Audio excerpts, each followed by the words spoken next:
rejection and getting your little hand caught in the cookie jar. Oh, play a major part in the popularity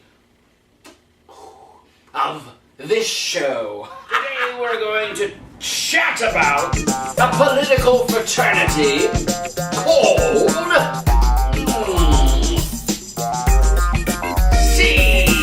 LIPSbaugh Spiritual Healing.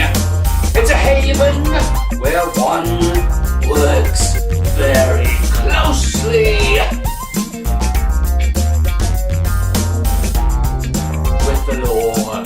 with the Lord, who knows all about temptation.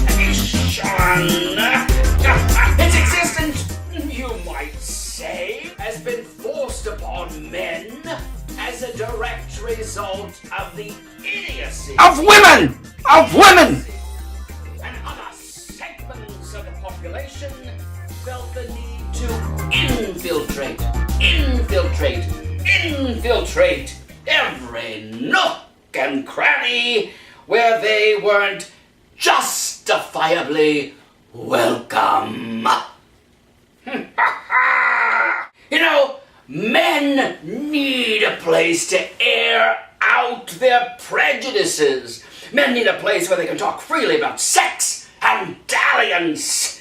And men need a place where they can say anything they want in an environment where they won't be scolded, ridiculed, or brought before a court of their peers for saying something that would appear mean-spirited. A place that they can call home in a fraternity of other. C Street apparently was one of these places. Men somewhat bent in a political way were allowed to congregate and speak openly without fear. F-E-A-R, without fear. They could talk about the interpretation of the biblical, and they could practice the diabolical. Face it! There's a lot of BS in the halls of Congress, and these men found C Street a place to blow some smoke, literally and figuratively, in the faces of other men. You have to realize that most of these men were in a middle-aged slump, I tell you, with their respective wives, where children seem to get almost all of the attention. What could these men do to get their rocks off, I tell you? Said someone, a mistress. And what better place to bring their mistress but to C Street, protected by an oath of loyalty, who knew the importance of orgasm and release.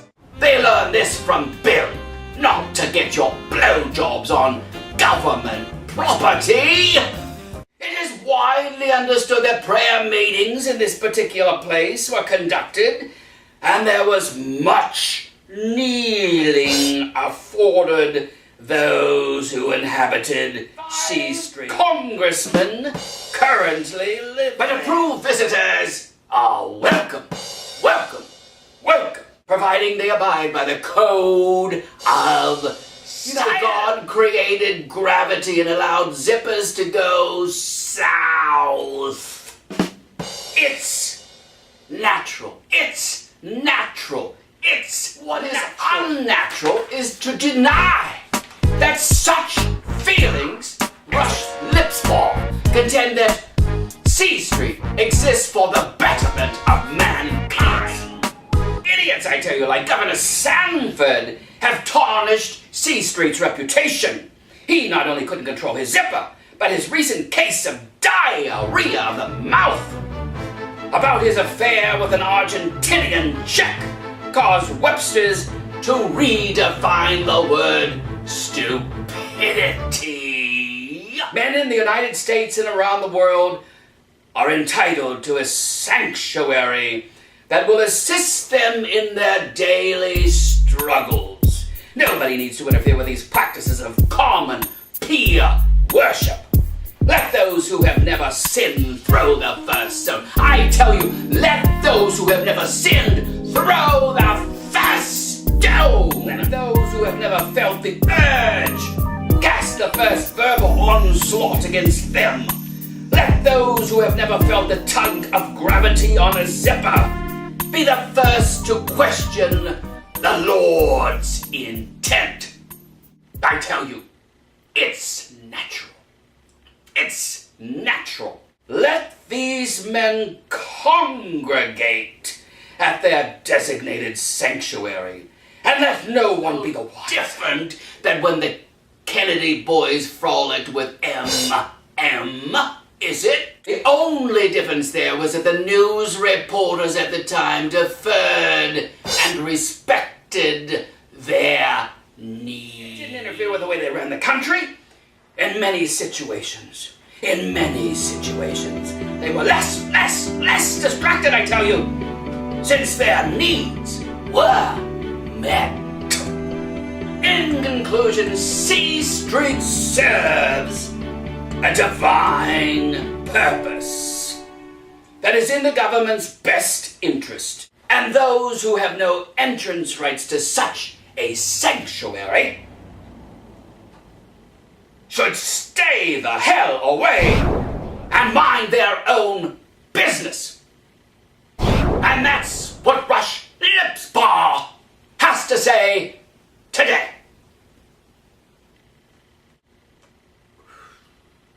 I look forward to speaking with you